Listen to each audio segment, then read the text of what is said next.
ETV news కి స్వాగతం. ముందుగా ముఖ్యాంశాలు. అమెరికా అధ్యక్షుడు డొనాల్డ్ ట్రంప్ తో ప్రధాని మోదీ భేటీ. ద్వైపాక్షిక సహకారం బలోపేతంపై చర్చలు.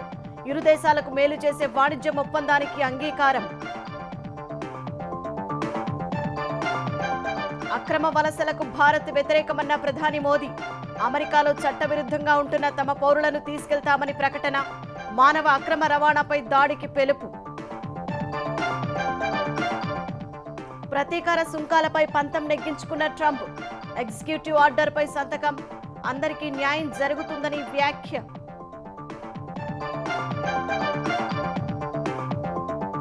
సాగునీటి ప్రాజెక్టుల పనులు లక్ష్యం మేరకు జరగాలన్న చంద్రబాబు. ఆలస్యమైతే అధికారులు గుత్తేదారులదే బాధ్యత అని హెచ్చరిక. వల్లభనేని వంశీకి 14 రోజుల జ్యుడిషియల్ కస్టడీ. జిల్లా కారాగారానికి తరలింపు. రిమాండ్ రిపోర్టులో కీలక విషయాలు పేర్కొన్న పోలీసులు. ఓఆర్ఆర్ వరకు ప్రపంచ స్థాయి సదుపాయాలు. అధికారులకు సీఎం రేవంత్ రెడ్డి ఆదేశాలు. త్వరలో హెచ్సిటీ పనుల టెండర్లకు ఆహ్వానం. ప్రభుత్వ భాగస్వామ్యంతో ఏఐలో 1,20,000 మందికి శిక్షణ. భవిష్యత్తు ప్రణాళికలను ప్రకటించిన మైక్రోసాఫ్ట్ 3 ప్రోగ్రాములు డిజైన్ చేసినట్లు వెల్లడి.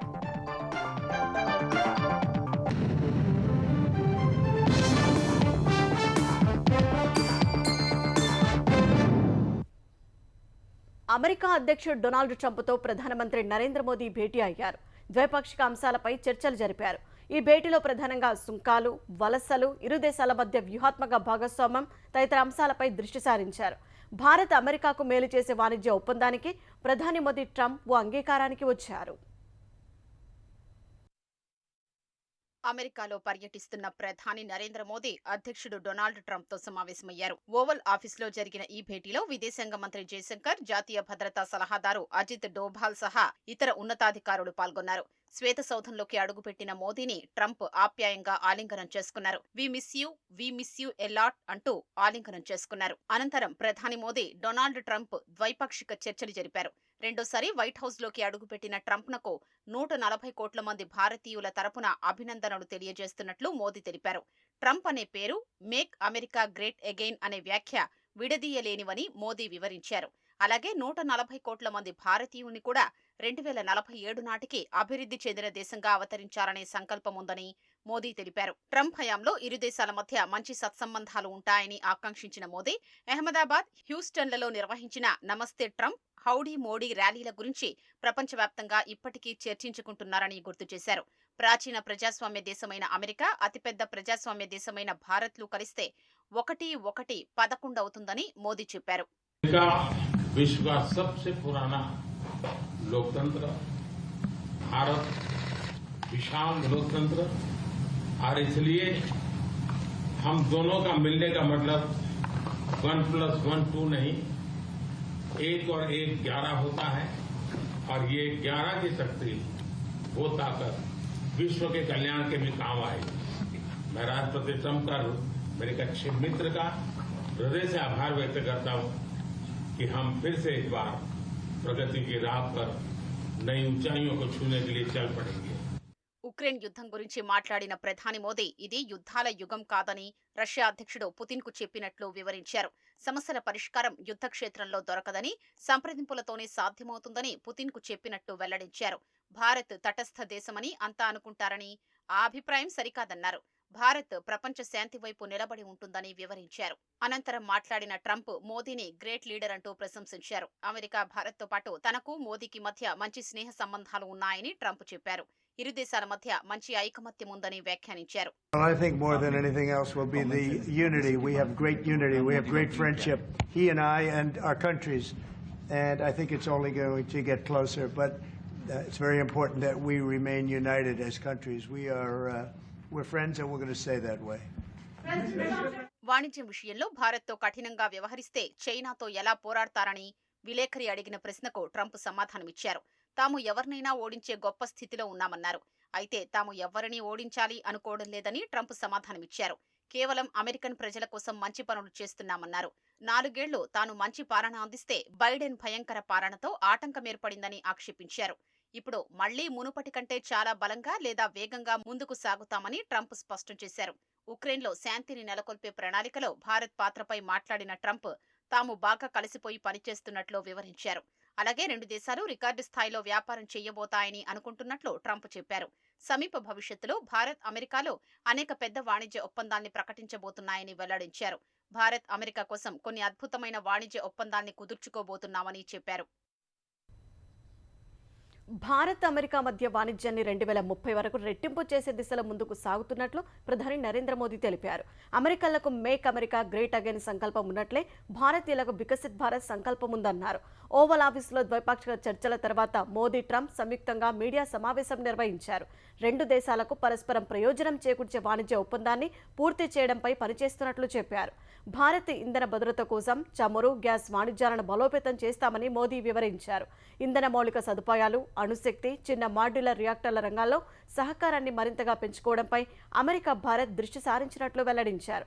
భారత రక్షణ వ్యవస్థలో అమెరికా కీలక పాత్ర పోషిస్తోందన్న మోదీ వ్యూహాత్మక, విశ్వసనీయ భాగస్వాములుగా ఉన్నట్లు చెప్పారు. సాంకేతిక బదిలీ దిశలో చురుకుగా ముందుకు సాగుతున్నామన్నారు. ఇరు దేశాలు ఉగ్రవాదంపై పోరాటం చేస్తున్నట్లు మోదీ తెలిపారు. ఉక్రెయిన్, రష్యాతో తమకు మంచి సంబంధాలు ఉన్నాయన్న మోదీ సమస్యలకు పరిష్కారం చర్చలతోనే తప్ప యుద్ధరంగంలో కాదని స్పష్టం చేశారు. అక్రమ వలసలకు భారత్ వ్యతిరేకమని, అమెరికాలో అక్రమంగా ఉంటున్న భారతీయులను స్వదేశానికి తీసుకెళ్తామని ప్రధాని మోదీ తెలిపారు. लोग दूसरे देशों में होते हैं, उनको वहां रहने का कोई कानूनी अधिकार तो है नहीं। जहां तक भारत और अमेरिका का सवाल है, हमने हमेशा कहा है कि जो वेरीफाइड होगा, जो सच्चे अर्थ में भारत का ही नागरिक होगा, वो अगर अमेरिका में गैर कानूनी तरीके से रहता है तो उसको वापस लेने के लिए भारत तैयार है। लेकिन बात हमारे लिए वहां से रुकती नहीं है। ये सामान्य परिवारों के बच्चे होते हैं, उनको बड़े बड़े सपने दिखाए जाते हैं और उनको ज्यादातर ऐसे होते हैं उनको गुमराह करके लाया जाता है। और इसलिए ये ह्यूमन ट्रैफिकिंग में जुड़े हुए पूरे इकोसिस्टम पर हमने वार करना चाहिए। భారత్కు చమురు, సహజ వాయువు సరఫరాలో భారీగా ఎగుమతులు చేయాలని నిర్ణయించుకున్నట్లు అమెరికా అధ్యక్షుడు డొనాల్డ్ ట్రంప్ వివరించారు. భారత్కు చమురు, సహజ వాయువు సరఫరాలో అగ్రస్థానంలో ఉండాలని ఆశిస్తూ ఇంధన ఒప్పందాన్ని కుదుర్చుకున్నట్లు తెలిపారు. అమెరికాను సాంకేతికతను స్వాగతించడానికి భారత చట్టాలను సంస్కరిస్తోందన్నారు. ఇప్పటి నుంచి భారత్కు తమ సైనిక ఉత్పత్తుల్ని అనేక బిలియన్ డాలర్లకు పెంచుతామని, F-35 స్టెల్త్ ఫైటర్లను అందించడానికి మార్గం సుగమం చేస్తున్నామని ట్రంప్ పేర్కొన్నారు. ఇండో పసిఫిక్లో శాంతి, స్థిరత్వాన్ని నిర్ధారించేందుకు కలిసి పనిచేస్తామన్నారు. భారత్, మధ్యప్రాచ్యం, యూరప్ ఆర్థిక కారిడార్, ఇజ్రాయెల్, యుఏఈ, యుఎస్ ఆర్థిక కారిడార్ల కోసం కలిసి పనిచేస్తామని ట్రంప్ పేర్కొన్నారు. బైడెన్ హయాంలో భారత్, అమెరికా సంబంధాలు బాగుండేవి కావన్న ట్రంప్ 2008 ముంబై దాడులతో సంబంధమున్న ఉగ్రవాది తహవుర్ రాణాను భారత్కు అప్పగిస్తున్నట్లు వివరించారు. చైనాతో చాలా మంచి సంబంధాలు ఉంటాయని భావిస్తున్నట్లు చెప్పిన ట్రంప్, రష్యా ఉక్రెయిన్ యుద్ధ పరిష్కారానికి చైనా కూడా కీలక పాత్ర పోషించగలదని నమ్ముతున్నట్లు వెల్లడించారు. చైనా, భారత్, రష్యా, అమెరికాలు కలిసి ఉండగలమని ఆశిస్తున్నానని తెలిపారు. అణ్వాయుధ నిరాయుధీకరణపై చర్చలు జరుపుతామని వివరించారు. We also reached an important agreement on energy that will restore the United States as a leading supplier of oil and gas to India. It will be hopefully their number one supplier in the groundbreaking development for U.S. nuclear industry. India is also reforming its laws to welcome U.S. nuclear technology, which is at the highest level, into the Indian market. అంతకుముందు ప్రధాని Narendra Modi America జాతీయ భద్రతా సలహాదారు Michael వాల్జ్తో సమావేశమయ్యారు. విదేశాంగ శాఖ మంత్రి జయశంకర్, జాతీయ భద్రతా సలహాదారు అజిత్ డోబాల్ కూడా ఈ భేటీలో పాల్గొన్నారు. అమెరికా ఎన్ఎస్ఏతో చర్చలు అద్భుతంగా జరిగినట్లు ప్రధాని మోదీ ఎక్స్లో పోస్ట్ చేశారు. భారత్, అమెరికా సంబంధాలు కీలకమైన రక్షణ, సాంకేతికత, భద్రతా రంగాలకు సంబంధించి అద్భుతంగా చర్చలు జరిగినట్లు తెలిపారు. కృత్రిమ మేధ, సెమీ కండక్టర్లు, అంతరిక్షం సహా కీలక రంగాల పరస్పర సహకారానికి ఈ సమావేశం అవకాశం కల్పిస్తుందని ఆశాభావం వ్యక్తం చేశారు. ఆ తర్వాత ప్రధాని మోదీతో టెస్లా అధినేత, డోజ్ విభాగ అధిపతి ఎలాన్ మస్క్ సమావేశమయ్యారు. ఆయన తన భార్య పిల్లలతో కలిసి ప్రధాని బస చేసిన బ్లేర్ హౌస్కు వచ్చారు. అనేక అంశాలతో పాటు మస్క్కు ఎంతో ఇష్టమైన అంతరిక్షం, రవాణా, సాంకేతిక, నూతన ఆవిష్కరణలపై చర్చించినట్లు ప్రధాని ఎక్స్లో పోస్ట్ చేశారు. సంస్కరణల దిశగా భారత్ చేసిన ప్రయత్నాలతో పాటు మినిమం గవర్నమెంట్, మాక్సిమం గవర్నెన్స్ పై చర్చించినట్లు చెప్పారు. అంతకుముందు అమెరికా ఇంటెలిజెన్స్ విభాగం అధినేత్రి తులసి గబ్బర్డ్తోనూ ప్రధాని మోదీతో సమావేశమయ్యారు. ఇతర దేశాల దిగుమతులపై ప్రతీకార సుంకాలు విధించే ప్రణాళికను అమెరికా అధ్యక్షుడు డొనాల్డ్ ట్రంప్ ప్రకటించారు. తమ ఎగుమతులపై ఇతర దేశాలు విధించే సుంకాలకు సమానంగా అమెరికా కూడా పన్నులు విధించే ఎగ్జిక్యూటివ్ ఆర్డర్పై సంతకం చేశారు. దీనివల్ల అందరికీ న్యాయం జరుగుతుందని, ఏ ఒక్క దేశానికి అభ్యంతరం ఉండదన్నారు. ట్రంప్ పేర్కొన్నట్లు ఈ నిర్ణయం వాణిజ్య లోటును తొలగించడం కాకుండా మిత్ర దేశాలు, ప్రత్యర్థుల మధ్య ఆర్థిక సంఘర్షణను మరింత విస్తృతం చేసే ప్రమాదం ఉందనే ఆందోళన వ్యక్తమవుతోంది. అయితే కొత్త సుంకాల విధింపు వల్ల వస్తువుల ధరలు పెరిగి ఆ ప్రభావం అమెరికన్లపై పడే అవకాశం ఉంది. ట్రంప్ నిర్ణయం ద్రవ్యోల్బణాన్ని పెంచి వృద్ధిని తగ్గించినట్లయితే అప్పుడు అది ఆయనకు పెద్ద ఎదురుదెబ్బ అవుతుందనే అభిప్రాయం వ్యక్తమవుతోంది. వైసీపీ నేత మాజీ ఎమ్మెల్యే వల్లభనేని వంశీకి న్యాయస్థానం 14 రోజుల రిమాండ్ విధించింది.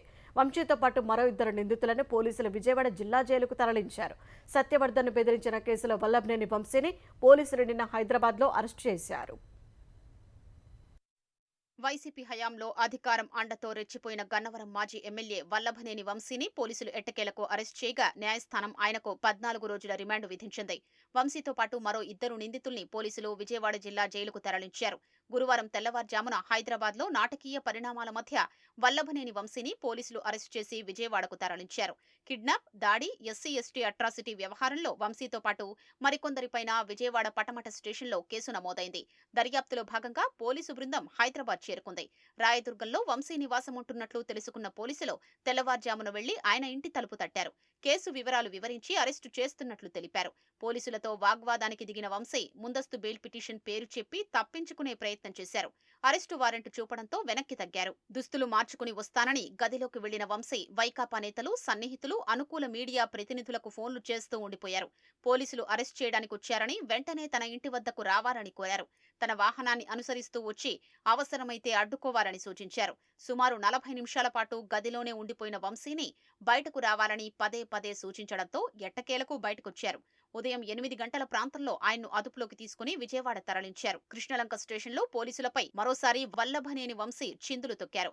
తనపై కేసు పెట్టింది ఎవరో చెప్పాలంటూ ఆగ్రహం వ్యక్తం చేశారు. ఏడీసీపీ ఆధ్వర్యంలో మధ్యాహ్నం 1 గంట నుంచి రాత్రి 8 గంటల 30 నిమిషాల వరకు వంశీని సుదీర్ఘంగా విచారించిన అనంతరం వంశీతో పాటు మరో 2 నిందితులకు వైద్య పరీక్షలు చేయించి కోర్టులో న్యాయమూర్తి ఎదుట హాజరుపరిచారు. ఇరుపక్షాల వాదనలు సుదీర్ఘంగా విన్న అనంతరం న్యాయమూర్తి నిందితులకు 14 రోజుల రిమాండ్ విధించారు. దీంతో ముగ్గురిని పోలీసులు విజయవాడ జైలుకు తరలించారు.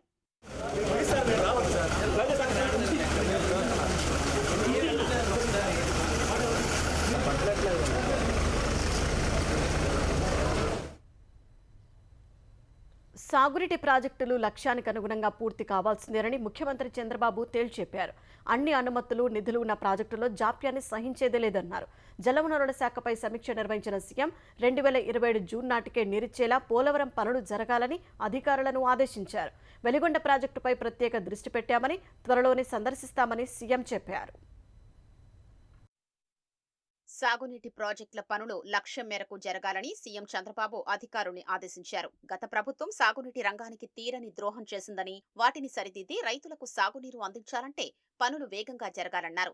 జలవనరుల శాఖపై సచివాలయంలో సమీక్ష నిర్వహించిన చంద్రబాబు పోలవరం లాంటి భారీ ప్రాజెక్టులకు సంబంధించి రోజుకు, నెలకు ఎంత మేర పనిచేయాలనేది లక్ష్యంగా పెట్టుకోవాలని సూచించారు. లక్ష్యం మేరకు పనులు జరగకపోతే అధికారులు, కాంట్రాక్టర్లే బాధ్యత వహించాల్సి ఉంటుందని సీఎం స్పష్టం చేశారు.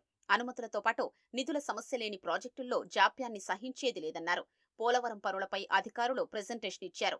ఇప్పటి వరకు డయాఫ్రమ్ వాల్ 35 మీటర్లు పూర్తయిందని, ఇంకా 1344 మీటర్లు చేయాల్సి ఉందని అధికారులు చెప్పారు. పోలవరం ఎడమ కాలువ కనెక్టివిటీ పనుల్లో కొంత జాప్యం జరిగినట్లు తెలిపారు. పనులు వేగవంతం చేయాలని, వచ్చే సమీక్ష నాటికి పురోగతి కనిపించాలని సీఎం చంద్రబాబు నిర్దేశించారు. 2027 జూన్ నాటికి పోలవరం ప్రాజెక్టు పూర్తి చేయాలనే లక్ష్యం మేరకు పనులు జరగాలని ఆదేశించారు. అప్పటికీ కాకపోతే 2027 డిసెంబర్కు ఖచ్చితంగా ప్రాజెక్టు పూర్తి కావాల్సిందేనని సీఎం తేల్చి చెప్పారు. పోలవరం ఎడమ కాలువ పనులు పూర్తి చేసి విశాఖకు నీళ్లు తీసుకెళ్లే సమయానికి ఉత్తరాంధ్ర సుజల స్రవంతి ప్రాజెక్టు కూడా అందుబాటులోకి రావాలని సీఎం తెలిపారు. ఫలితంగా గోదావరి జలాల్ని ఉత్తరాంధ్ర ప్రాజెక్టులకు మళ్లించే అవకాశం లభిస్తుందన్నారు. చింతలపూడి లిఫ్టు పనులకు సంబంధించి కోర్టు సమస్యలు పరిష్కరించి పనుల్ని గాడిలో పెట్టాలని చంద్రబాబు సూచించారు. వెలిగొండ పనుల్లో జాప్యంపై ఆవేదన వ్యక్తం చేశారు. ఉమ్మడి రాష్ట్రంలో తానే వెలుగొండ ప్రాజెక్టుకు శంకుస్థాపన చేశానన్న చంద్రబాబు 2014-19లో అత్యంత ప్రాధాన్యమిచ్చి పనులు జరిపించినట్లు చెప్పారు. తరువాత వచ్చిన ప్రభుత్వం డ్రామాలు చేసి పూర్తి కాని ప్రాజెక్టును ప్రారంభోత్సవం చేసిందన్నారు. 25 ఏళ్ల నాటి ప్రాజెక్టు ఇంకా పూర్తి కాకపోవడం బాధాకరమని సీఎం వ్యాఖ్యానించారు. ఈ ప్రాజెక్టుపై అధికారులు ప్రత్యేక శ్రద్ధ పెట్టారని సూచించారు. ఏపీని కరవురహితంగా మార్చే పోలవరం బనకచెర్ల అనుసంధాన ప్రాజెక్టును పట్టాలెక్కించాలన్నారు. పోలవరం బనకచెర్ల కార్పొరేషన్ను ఏర్పాటు చేయాలని అధికారులకు సూచించారు. నిధుల సమీకరణ విషయమే కేంద్రంతో చర్చలు జరుగుతున్నాయని, ఈ ప్రాజెక్టుపై చాలా ఆలోచనలు ఉన్నట్లు చంద్రబాబు తెలిపారు. పంట కాల్వల ఆపరేషన్, నిర్వహణ ప్రైవేటు సంస్థలకు ఇచ్చే అంశం సమీక్షలో ప్రస్తావనకొచ్చింది. రిజర్వాయర్లలో నీటిని సమృద్ధిగా ఉంచి బెస్ట్ వాటర్ మేనేజ్మెంట్ చేయడంతో పాటు భూమిలో నీటి లభ్యత పెంపునకు అన్ని శాఖలు కలిసి పనిచేయాలన్నారు. భూగర్భ జలాల పెంపునకు తీసుకోవాల్సిన చర్యలపై ప్రణాళిక కోసం పంచాయతీరాజ్, ఫారెస్టు, ఇరిగేషన్, వ్యవసాయ, మున్సిపల్ శాఖల మంత్రులతో కమిటీ ఏర్పాటు చేస్తామన్నారు. భూగర్భ జలాలు, పచ్చదనం పెంపుపై కమిటీ కసరత్తు చేసి సూచనలు చేస్తుందని చంద్రబాబు అన్నారు. హైదరాబాద్లో ట్రాఫిక్ ఎక్కువగా ఉండే 7 కూడళ్లలో ఫ్లైఓవర్ల నిర్మాణానికి సీఎం రేవంత్ రెడ్డి పచ్చజెండా ఊపారు. ఫ్లైఓవర్ల నిర్మాణానికి అవసరమైన భూసేకరణ, ఇతర ప్రక్రియలు త్వరగా పూర్తి చేసి టెండర్లు పిలవాలని అధికారులను ఆదేశించారు. హైదరాబాద్ మహానగరాభివృద్ధిపై సీఎం సమీక్ష నిర్వహించారు. ఔటర్ రింగ్ రోడ్డు వరకు మౌలిక సదుపాయాల విశ్లేషణకు డ్రోన్ ద్వారా సర్వే చేయాలని సూచించారు. నగరంలో గృహాలు, మంచినీటి సరఫరా, విద్యుత్ సౌకర్యం, మురుగునీటి వ్యవస్థకు సంబంధించి వివరాలను సేకరించాలన్నారు. ఓఆర్ఆర్ లోపల ఉన్న ప్రాంతాన్ని అంతర్జాతీయ స్థాయి ప్రమాణాలతో అభివృద్ధి చేయాలని అధికారులకు దిశానిర్దేశం చేశారు. ప్రజలకు మెరుగైన వసతుల కల్పనకు ప్రణాళికాబద్ధంగా ముందుకు వెళ్లాలని సీఎం పేర్కొన్నారు. ట్రాఫిక్ నియంత్రణకు అవసరమైతే గూగుల్ సాంకేతిక సహకారం తీసుకోవాలని సూచించారు. చెరువుల పునరుద్ధరణ, నాలాల విస్తరణకు ప్రణాళికలు రూపొందించాలని సీఎం రేవంత్ రెడ్డి అధికారులకు సూచించారు. తెలంగాణలో విద్యుత్ సంస్థలు నష్టపోకూడదన్న లక్ష్యంతో తమ ప్రభుత్వం సకాలంలో వాటికి సబ్సిడీ మొత్తాలు చెల్లిస్తోందని ఉప ముఖ్యమంత్రి భట్టి విక్రమార్క తెలిపారు. విద్యుత్ సంస్థలకు ఇప్పటి వరకు 18,615 కోట్ల సబ్సిడీ చెల్లించినట్లు చెప్పారు. వ్యవసాయ పంపు సెట్లకు 13,269 కోట్లు, గృహజ్యోతికి 1,684 కోట్లు, ఉదయ్ పథకానికి 3,246 కోట్లు, గణేష్ మండపాలకు 17 కోట్లు చెల్లించినట్లు భట్టి తెలిపారు. విద్యుత్ ఉత్పత్తి సంస్థల పనితీరు, భవిష్యత్ ప్రణాళికలు, వేసవికి ముందస్తు ప్రణాళిక అనే అంశంపై ప్రజాభవన్లో ఉప ముఖ్యమంత్రి Bhatti Vikramarka power point presentation ఇచ్చారు. ఏడాది పాలనలో ప్రజలకు ఎలాంటి ఇబ్బందులు కలగకుండా విద్యుత్ సరఫరా చేశామన్నారు. ఇప్పుడు వేసవి డిమాండ్కు తగ్గట్టుగా విద్యుత్ సరఫరా చేసే పనిలో విద్యుత్ శాఖ నిమగ్నమైనట్లు చెప్పారు. తెలంగాణ చరిత్రలో ఎప్పుడూ లేని విధంగా 2025 ఫిబ్రవరి 10న కరెంటు డిమాండ్ రికార్డు స్థాయిలో 15,998 మెగావాట్లుగా నమోదైనట్లు భట్టి తెలిపారు. 25 ఏళ్ల ప్రస్థానాన్ని పూర్తి చేసుకుంటున్న వేళ రజతోత్సవాల నిర్వహణ సహా పార్టీ నిర్మాణం, భవిష్యత్తు కార్యాచరణపై చర్చించేందుకు ఈ నెల 19న బీఆర్ఎస్ కార్యవర్గ విస్తృత స్థాయి సమావేశం జరగనుంది.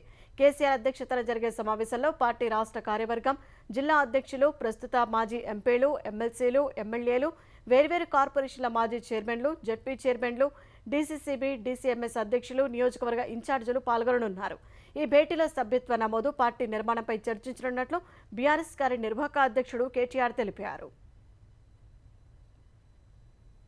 తిరుమల లడ్డూ ప్రసాదం తయారీకి కల్తీ నెయ్యి సరఫరా చేసిన కేసులో 4 నిందితులను కోర్టు పోలీస్ కస్టడీకి అనుమతించింది. ఈ మేరకు తిరుపతి 2వ అదనపు మెజిస్ట్రేట్ కోర్టు ఆదేశాలు జారీ చేసింది. సుప్రీంకోర్టు ఆదేశాల మేరకు ప్రత్యేక దర్యాప్తు బృందం ఈ కేసును విచారణ చేస్తోంది. CBI Hyderabad division joint director Veeresh Prabhu నేతృత్వంలోని దర్యాప్తు బృందం 4 నిందితులను ఆదివారం అరెస్ట్ చేసింది. సిట్ అధికారులు వేసిన కస్టడీ పిటిషన్పై విచారణ జరిపిన తిరుపతి 2వ అదనపు మెజిస్ట్రేట్ కోర్టు 4 నిందితులను 5 రోజుల కస్టడీకి అనుమతిస్తూ ఉత్తర్వులు జారీ చేసింది. నిందితులను వారి న్యాయవాదుల సమక్షంలో ఉదయం 9 గంటల నుంచి సాయంత్రం 5 గంటల వరకు ప్రశ్నించాలని సూచించింది. ఆంధ్రప్రదేశ్లోని 3 జిల్లాల్లో కోళ్లకు వ్యాపించిన బర్డ్ ఫ్లూ వ్యాధి నియంత్రణకు ప్రభుత్వం అన్ని చర్యలు తీసుకుంటోందని, ప్రజలు ఆందోళన చెందాల్సిన అవసరం లేదని ప్రభుత్వ ప్రధాన కార్యదర్శి విజయానంద్ తెలిపారు. జిల్లా కలెక్టర్లతో వీడియో కాన్ఫరెన్స్ నిర్వహించిన సీఎస్ బర్డ్ ఫ్లూ నివారణకు తీసుకోవాల్సిన జాగ్రత్తలు, చనిపోయిన కోళ్లను పూడ్చిపెట్టే విషయంలో తీసుకోవాల్సిన జాగ్రత్తలపై కలెక్టర్లు, పశుసంవర్ధక శాఖల అధికారులకు పలు సూచనలు చేశారు. బర్డ్ ఫ్లూ నియంత్రణకు కేంద్రం జారీ చేసిన మార్గదర్శకాలను తప్పక పాటించాలని సూచించారు. వ్యాధి ప్రభావిత ప్రాంతం నుంచి కిలోమీటర్ వరకు రెడ్ జోన్గా ప్రకటించి కట్టడి చర్యలు చేపట్టాలని సీఎస్ ఆదేశించారు. వ్యాధి వెలుగు చూసిన 5 పౌల్ట్రీలో చేపట్టిన చర్యలను కలెక్టర్లను అడిగి తెలుసుకున్నారు. మరోవైపు ఢిల్లీ నుంచి వీడియో కాన్ఫరెన్స్లో పాల్గొన్న కేంద్ర పశుసంవర్ధక శాఖ కమిషనర్ అనిత్ మిత్రా 15 రోజులకు ఒకసారి నమూనాలు తీసి నివేదిక పంపాలని సూచించారు. హైదరాబాద్లో నూతన ప్రాంగణ ప్రారంభోత్సవం సందర్భంగా మైక్రోసాఫ్ట్ తన భవిష్యత్తు ప్రణాళికలను వెల్లడించింది. తెలంగాణ ప్రభుత్వ భాగస్వామ్యంతో 1,20,000 మందికి కృత్రిమ మేధలో శిక్షణను అందించేందుకు 3 కొత్త ప్రోగ్రాంలను ప్రకటించింది. దేశంలో మైక్రోసాఫ్ట్ ఇప్పటికే 20,000 మందికి పైగా నిపుణులను నియమించగా వారిలో సగానికి పైగా హైదరాబాద్లో పనిచేస్తున్నారు. 11 లక్షల చదరపడుగుల విస్తీర్ణంలో అధునాతన ప్రమాణాలతో నిర్మించిన కొత్త భవనం ప్రారంభంతో మైక్రోసాఫ్ట్ మరో 4,800 మంది ఉద్యోగులను నియమించుకోవాలని యోచిస్తోంది.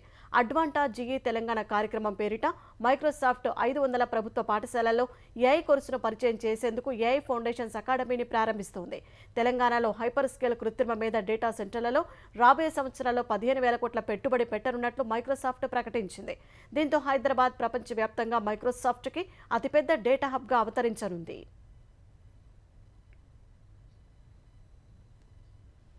ఆసియాలో అత్యంత సంపన్న కుటుంబంగా రిలయన్స్ ఇండస్ట్రీస్ అధినేత ముఖేష్ అంబానీ కుటుంబం నిలిచింది. ఆసియాలో అత్యంత సంపన్నమైన 20 కుటుంబాల జాబితాను బ్లూంబర్గ్ విడుదల చేసింది. $90.5 బిలియన్ అంటే 7.86 లక్షల కోట్ల సంపదతో ముఖేష్ కుటుంబం అగ్రస్థానంలో నిలిచింది. 20 కుటుంబాలతో కూడిన ఈ జాబితాలో 6 భారతీయులవే ఉన్నాయి. మిస్త్రీ, జిందాల్, బిర్లా, బజాజ్, హిందూజా కుటుంబాలు ఆ జాబితాలో ఉన్నాయి.